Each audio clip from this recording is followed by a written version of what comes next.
Hi, I'm David Ross, and welcome to episode 3 of The Sun's new podcast, Israel's War on Terror.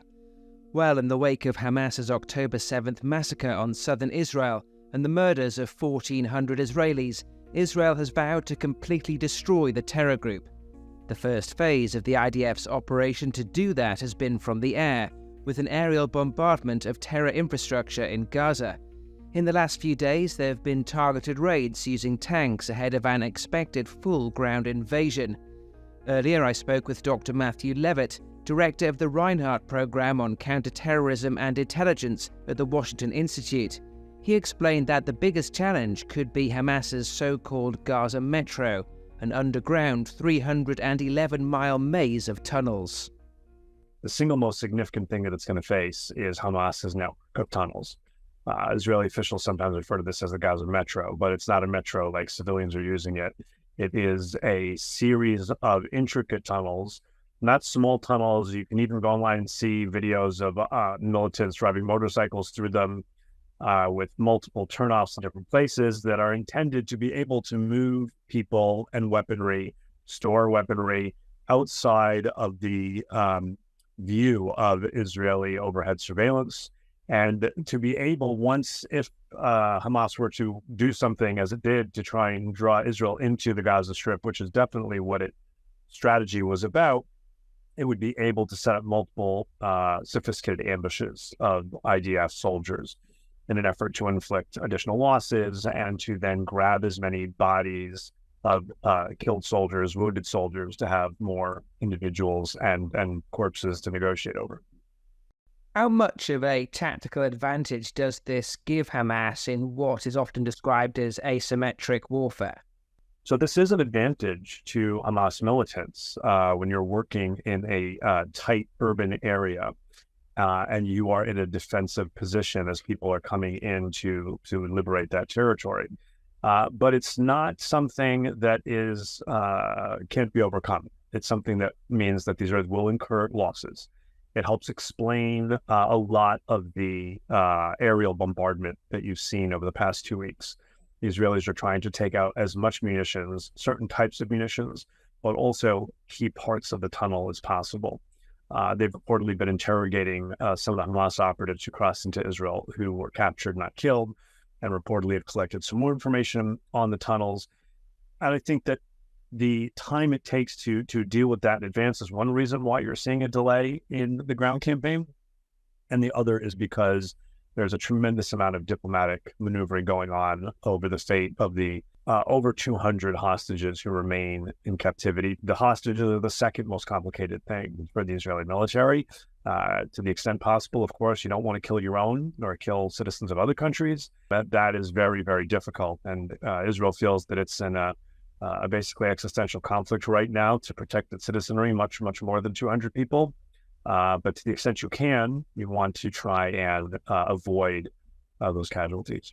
Just how much pressure will there be on the Israeli military from other countries with consideration to their hostages?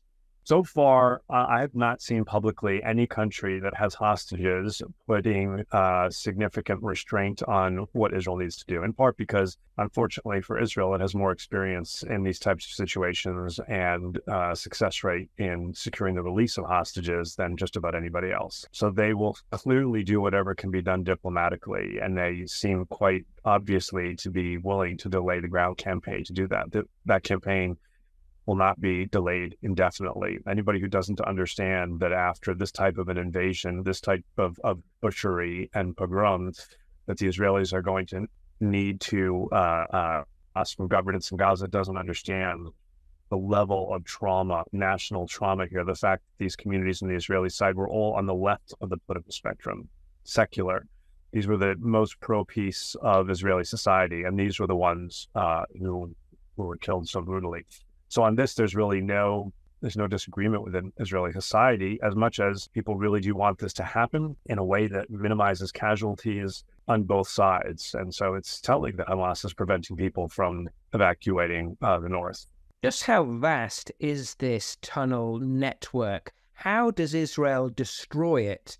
And also, how have Hamas been able to build it? this is believed to be very, very extensive. There are all kinds of estimates as to how many miles long. Nobody really knows. But it is absolutely clear that it crisscrosses the urban areas of the Gaza Strip. Are they connected from urban area to urban area? Maybe a few, but I think doubtful. But they are very extensive and have multiple branches in urban areas. So if you shut down one branch, you might not shut down all of it. These are expensive to build. I have been in several Hamas tunnels, not the ones internal to Gaza, but ones that were built east into Israel for the purpose of carrying out attacks. I've been to, I think, at least 5 or 6 of them.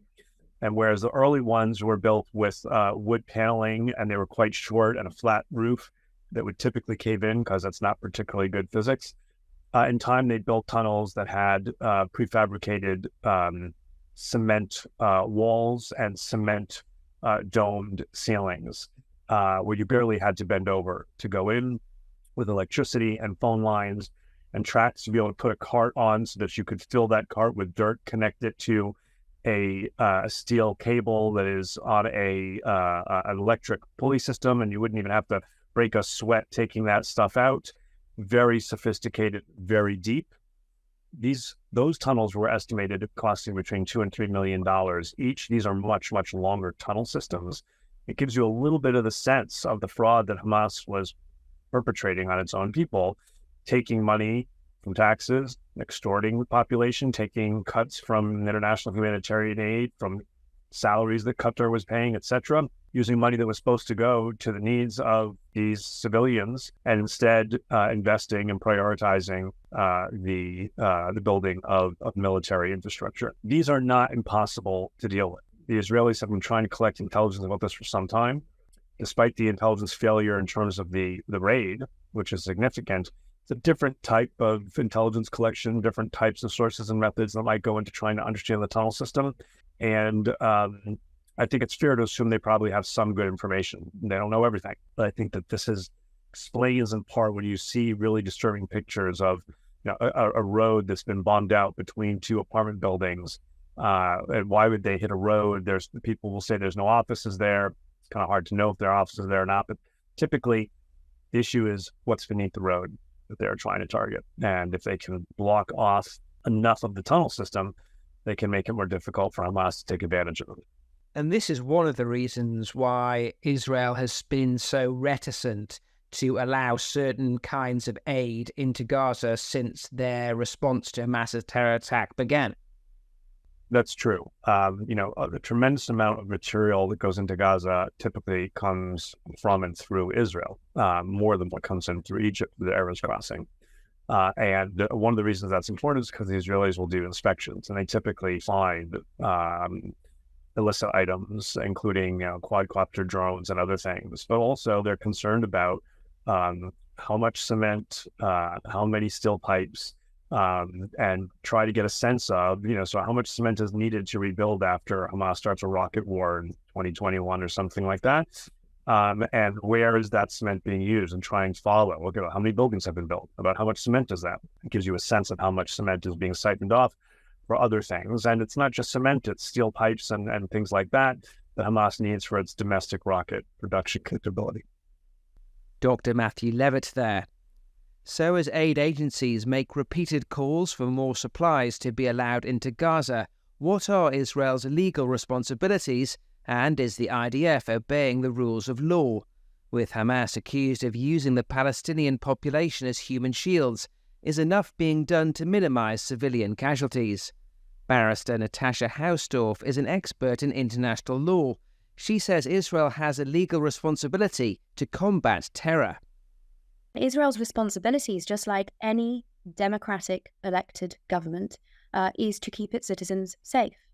As a state, it has to put its citizens' safety as its ultimate priority. But Israel also has obligations under international law, as every state does, including under Security Council Resolution 1373, to combat terror organizations, including to prevent their direct and indirect funding, and a responsibility under the Convention Against Genocide to make sure that never again means Never again. And when one takes into consideration Israel's responsibilities to its citizenry, to ensure that a genocide is punished and prevented, and also as a bulwark for the rest of the world, then Israel's responsibilities to eradicate Hamas and ensure that something like this does not happen again is multifaceted. And the reason that I say Israel is the bulwark against ISIS-like terror that has erupted here is because they make it clear, although their primary aim is the genocide of the Jews, it is Western liberal democratic values that are at stake here. And those don't just reside in Israel, but they reside in freedom-loving democracies. What is the legal obligation on Israel in terms of providing aid to an enclave that is controlled by a terror group? The basic answer is that Israel has no legal obligation. There is no legal obligation to provide a terror organization that is seeking your destruction with any supplies, although Israel has, without obligation, provided about 50% of electricity of their electricity to Gaza, estimates between 5 and 12% of the water to Gaza, until, of course, this war began. The only responsibility that Israel has under international law, under Article 23 of the Fourth Geneva Convention, is to facilitate the passage of supplies by third parties if, and there is this qualification, if these supplies are not going to be diverted to the enemy terrorist group. And the difficulty here, of course, is anyone who has watched the situation in Gaza over the last 16 years, is that Hamas controls Gaza. They are the men with guns. And there is evidence after evidence of Hamas diverting these supplies for its own uses. And in particular, concern, I would say at the moment, that the supplies that are being allowed in, and the recent update from the Prime Minister of Israel is that supplies will be allowed in to the south of Gaza on a continual basis. The real concern is what might be being smuggled in with these supplies, because Hamas has infiltrated humanitarian organizations and NGOs in the Gaza Strip, and it is well known that they smuggle in terror resources to continue their fight against Israeli civilians through these mechanisms. But from an international law perspective, Israel is going over and above its responsibilities and its obligations in international law at the moment. It is beyond the call of duty. It goes further than any other modern military, or in fact, if one takes the analysis of leading experts like Colonel Richard Kemp, I believe he called Israel the most moral army in the history of warfare to the UN Human Rights Council. And the reason that that analysis stands true is because the IDF takes unprecedented measures to warn civilians, and we have seen this in the context of every operation in Gaza in 2008, in 2014, also with respect to its combating Palestinian Islamic Jihad in 2021. And the measures that Israel takes includes warnings to individual householders, phone calls, text messages, telling civilians, and of course the Hamas terrorists, giving them the same warning.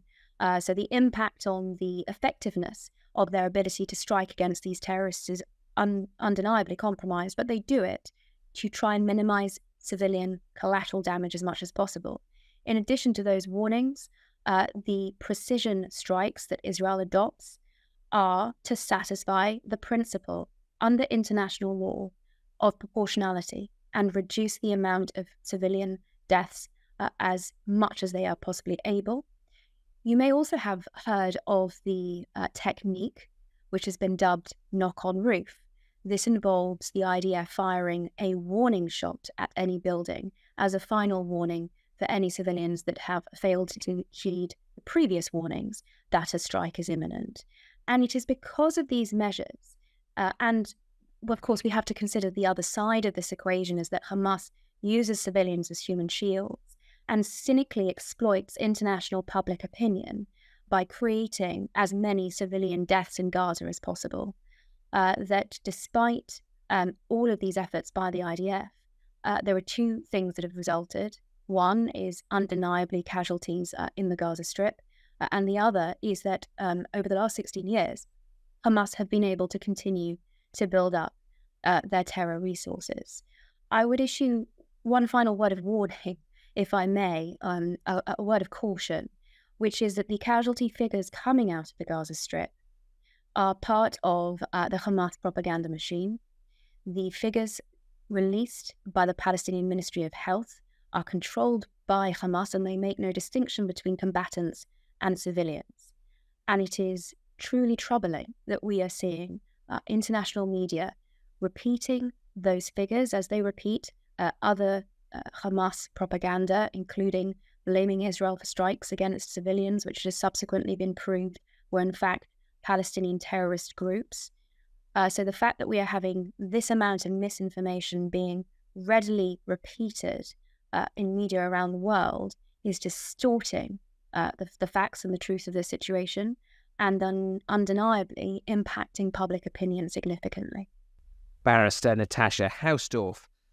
Well, should Israel's Operation Sword's mission be a success, and as the world waits to see if the war brings in other nations, many are asking what happens after Hamas. Both Israel and the US have accused Iran of being the power behind both Hamas in Gaza and Hezbollah in Lebanon. Before October the 7th, Israel's biggest concern was arguably Tehran's bid to develop its nuclear weapons program. And Israeli government spokesperson Eylon Levy says his country is still determined to stop that happening. Iran is the mastermind behind this global terror network that takes in Hamas in the Gaza Strip, Hezbollah in Lebanon, the Houthis in Yemen, and the leaders of Iran have been very clear that their policy is to destroy the state of Israel, to murder everyone who lives here. Khamenei, the supreme leader, has been tweeting about it quite openly throughout the duration of the war, and Iran is progressing towards trying to get nuclear weapons, and Israel has been absolutely clear there is no way that we are going to let a country that is threatening us with mass murder acquire the weapons to do that. And we're going to continue trying to stop Iran's efforts to acquire nuclear weapons, and we're going to continue trying to block Iran wherever it is in the Middle East, because we're trying to build an alliance of countries in the Middle East for normalization and peace and prosperity and development. And Iran, meanwhile, is extending its tentacles of terror around the Middle East in order to sow chaos and to sow destruction. And I hope that the day after this war, the day after Israel wins, when the nations of the Middle East realize what atrocities Hamas's allies perpetrated on October 7th, that we're going to create more space for the moderate and reasonable nations to come together to stand up to this terrorism, to stand up to this brutality, and work to create a better, safer, more secure and prosperous Middle East for everyone here. Israeli government spokesperson Eylon Levy. That brings an end to episode 3 of Israel's War on Terror. Please let us know in the comments if there are subjects you'd like us to cover in the podcast, or if you have any questions, and we'll do our best to examine them in later episodes. Thanks for listening.